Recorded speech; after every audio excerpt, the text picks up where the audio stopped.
Salary भले मुझे आधी से भी आधी मिल रही थी, मेन पर्पस ये था वो जो 2 बजे खाना मिलता था ना मुझे उसकी, लेकिन फिर कंडीशन ये आ गई कि मैं समंदर के सामने खड़ा होकर सोच रहा था कि यार इसमें कूद जाऊं, ये लोगों को पता भी नहीं चलेगा हम किस चैनल की बात कर रहे हैं, मिट्टी में भी हाथ डालेगा तो वो सोना हो। सही के मायनों में कहते हैं टेस्ट लेता है। एक तो वो सिंध बोर्ड वाला टेस्ट है ना, वो टेस्ट नहीं। चैनल ने 6 महीने तो सैलरियां दी, लाख लाख 1.5 लाख रुपया सैलरी कि अपना वाइंड अप करके पीछे सिस्टम, तो फिर मैं यहाँ कराची शिफ्ट हुआ। तो यार ये कहाँ आ गए, मतलब कराची का ड्रामो वाला कराची और है और रियलिटी वाला कराची और है। सही। अस्सलाम वालेकुम जी, आज के शो में हम बात करेंगे रियल एस्टेट के अंदर होने वाली तब्दीलियों में, क्योंकि डिजिटल मीडिया के आने के बाद चीज़ें जिस अंदाज से चेंज हुई हैं, और स्पेशली यूट्यूब के ऊपर जितना कंटेंट अपलोड हुआ है और लोगों ने जिस तरह से अपने प्रॉपर्टी को, अपने प्रोजेक्ट्स को, अपनी सर्विसेज को मार्केट किया है, उसमें बहुत बड़ा रेवोल्यूशन आया है गुज़िश्ता 6-7 साल के अरसे के अंदर। आज के गेस्ट जो हमारे शो में मेहमान हैं उनका ताल्लुक भी इसी शोबे के साथ है। हमारे माजी में बहुत अच्छे ताल्लुकात रहे, हाल में अच्छे ताल्लुकात हैं और मुस्तकबिल में अच्छे ताल्लुकात रहेंगे। वेलकम मिस्टर साइम सुलेगी साहब। बहुत शुक्रिया सर, आपने कैसे हैं आप? बहुत बहुत मजे में, बड़ा मिस करते हैं चीजें जब छोड़ के जाते हैं, करते हैं चीजें होती हैं सर, टाइम गुजरा होता है हर जगह पे, मजा आता है। फिर वो चीजें जब आप किसी लेवल को अचीव करते हैं फिर आप जाके मिलते हैं तो फिर एक और मजा आता है कि यार क्या बात है, मतलब चीजें मजा आता है। जबरदस्त जबरदस्त। साइम ये बताएं कि आपने अपनी आप बेसिकली लाहौर से हैं, ठीक है? अच्छा, और लाहौरी बंदा कराची में आके सेट होना बड़ा मुश्किल है, तो आपको कैसा महसूस हो रहा है? सर यकीन माने जब शुरू में आए तो ऐसे ही लग रहा था यार ये कहाँ आ गए, मतलब कराची का ड्रामो वाला कराची और है और रियलिटी वाला कराची और है। सही। जब ड्रामो में देखते थे तो वो डीएचए के पोर्च इलाके, वो ऊपर से आप बड़ी बड़ी बिल्डिंगें, रोशनियों का शहर, लेकिन बदकिस्मती से कराची में वो सिनेरियो नहीं रहे।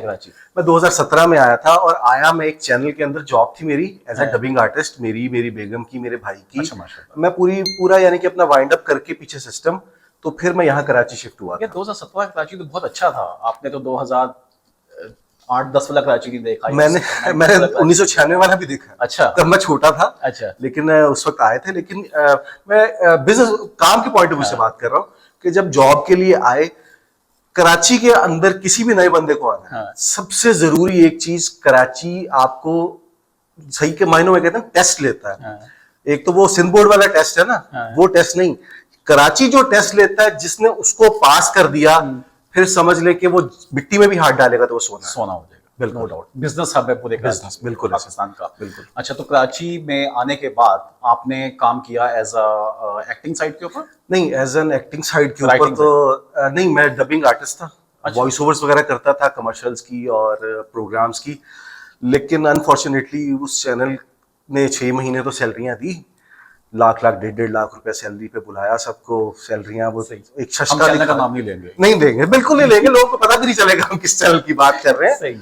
तो वहां पे हमें 6 महीने काम किया, फिर 6 महीने मजीद वहां पे हम रहे, सैलरियां नहीं मिली, बैकअप थे नहीं, क्योंकि अब आदत पड़ चुकी थी कि भाई सैलरियां तो बहुत खुली डुली आ रही हैं, तो आदत पड़ चुकी थी खर्चे की भी।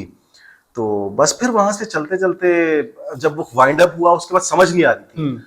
आप हालात ये आ गए थे कि बेगम मेरी चली गई, बच्चे चले गए, लाहौर चले गए, मैं यहाँ पे फिर भी मेरा दिल नहीं मान रहा था वापस जाने को, मैं कुछ करूं। लेकिन फिर कंडीशन ये आ गई कि मैं समंदर के सामने खड़ा होकर सोच रहा था कि यार इसमें कूद जाऊं या वापस जाऊं, क्या करूं। कंडीशन ये भी थी, मैं आपको ऑनेस्टली बताता हूं, जब मैं आपके पास रेड बॉक्स में पहली दफा आया था, आपको फोन करके आया, आप नहीं रख रहे थे मुझे, तो उस वक्त मैं जब आया था मेरे पास खाने के पैसे नहीं होते थे। मैं जब रेड बॉक्स में आया था तो मेन पर्पस मेरा ये था, सैलरी भले मुझे आधी से भी आधी मिल रही थी, मेन पर्पस ये था वो जो 2 बजे खाना मिलता था ना, मुझे उसकी वैल्यू का पता था कि 2 बजे जो खाना मिलता है, शायद हो सकता है कि जब तक मुझे सैलरी नहीं मिली थी वो 2 बजे का खाना मेरे लिए वो पूरे महीने में चलता था। यानी कि सुबह नाश्ता नहीं होता था, ऑफिस में आके जो चाय मिलती थी वो चाय पीता था, और उसके बाद जो खाना मिलता था फिर रात तक, यानी कि अगले दिन तक वही खाना, जो खाना है वही है। पेट्रोल के पैसे नहीं होते थे। मेरा दोस्त लाहौर से आया, वो एक मल्टीनेशनल कंपनी में हाइपर स्टार था, उसके अंदर वो फाइनेंस मैनेजर था। वो आया, वो बीच उसमें होटल में रुका था, उसके होटल के सामने जाके मेरे पास पेट्रोल के पैसे खत्म हो गए। पेट्रोल, फिर मैंने उसको कहा यार, बचपन का दोस्त था, मैंने कहा यार पेट्रोल डलवा, पैसे नहीं है कुरैशी। तो फिर उसने पेट्रोल डलवाया, वो पेट्रोल डलवा के तो फिर मैं घर वापस गया। अगले दिन सैलरी आई तो फिर मैंने उसको खाना भी खिलाया अगले दिन। मैंने कहा यार हालात यार ऐसे ही सबने अपनी लाइफ का जो सेल्फ मेड लोग होते हैं, इनफैक्ट और स्पेशली वो लोग जो बाहर से आते हैं माइग्रेट करके दूसरे शहरों से, वो अपनी जिंदगी का आगाज ऐसे ही करते हैं। और मैं ये समझता हूँ कि ये शहर उनको ज्यादा नवाजता है, बिल्कुल क्योंकि जो दूसरे जो यहाँ के लोकल्स होते हैं किसी भी शहर में ऐसा होता है, वो बेचारे अपनी एक रूटीन की लाइफ में होते हैं, बिल्कुल ऐसे वो कंफर्ट जोन में बेसिकली कंफर्ट जोन में होते हैं, तो वो चैलेंजेस नहीं ले रहे होते जो शायद बाहर से आने वाले लोग उसको वो लेते हैं। बिल्कुल। तो रियल एस्टेट में आपका जो सफर का आगाज है वो हुआ फिर रेडबॉक्स के साथ। सर वो भी बड़ा इंटरेस्टिंग था ना। बेसिकली जब मैं जॉब पे आया था तब तो रेडबॉक्स भी पैकेजेस, वो जैसे जमीन वाले पैकेज बेचते थे, हम भी पैकेज बेच रहे थे और मेरी भी वहीं पे था। लेकिन मेरा माइंड था यार, मुझे सेल की जॉब से मुझे बहुत डर लगता था।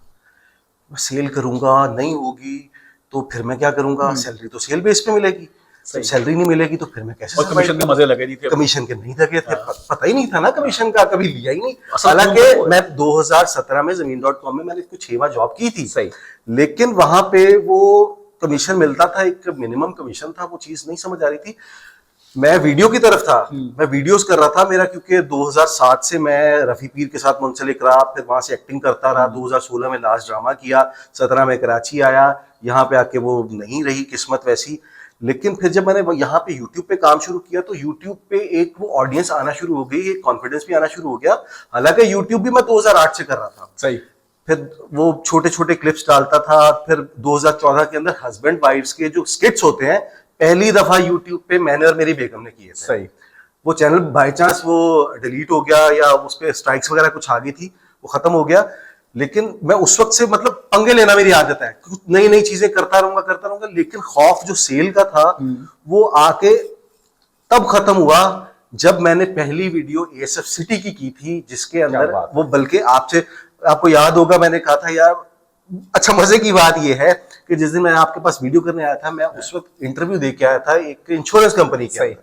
वहां पे मेरी मुंह मारी होगी उनके साथ, मतलब वो अपने एटीट्यूड में थे, मैं अपने में था, भाई मैं तो यूट्यूब कर रहा हूँ, तो उनके साथ मेरी मुंह मारी होगी। मैंने कहा यार रिस्क लेते हैं। मैंने आपसे पूछा, सईद भाई से पूछा कि एक वीडियो मैं अगर एएसएफ की करूं एज अ सेल बेस पे तो की जा सकती है। आप लोगों ने गो हेड दिया और विद इन अ वीक वो जो पहला रिस्पॉन्स आया, वो पहली अमाउंट जो मेरी सैलरी की डबल अमाउंट थी वो मुझे मिली। मैं अपने बीवी बच्चों को लेके जब इम्तियाज गया, वहां पे शॉपिंग करवाई, तो मेरे एक जज्बात ही और थे।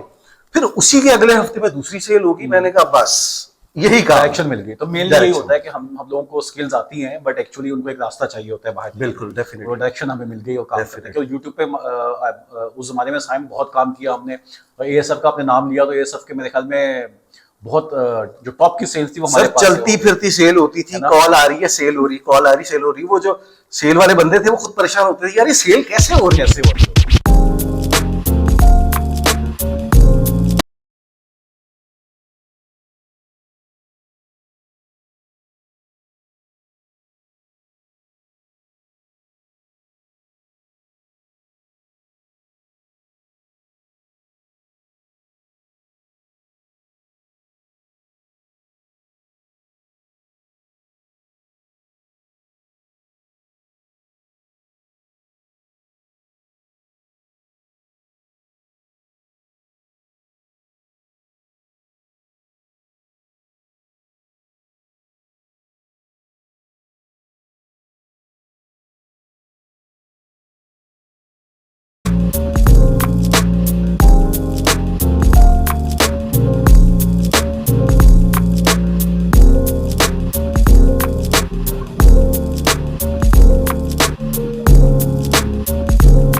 So high I'm hypnotized.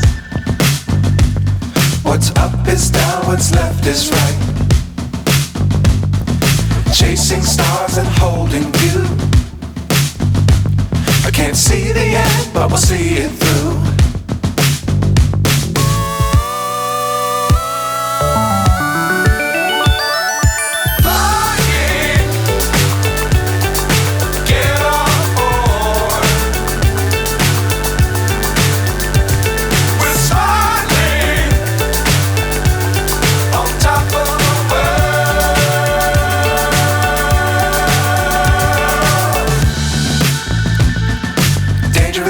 clouds, don't fly too high. Be sure to keep the ground in sight. Fly forever if you keep it tight. Love the world, but keep the sky on your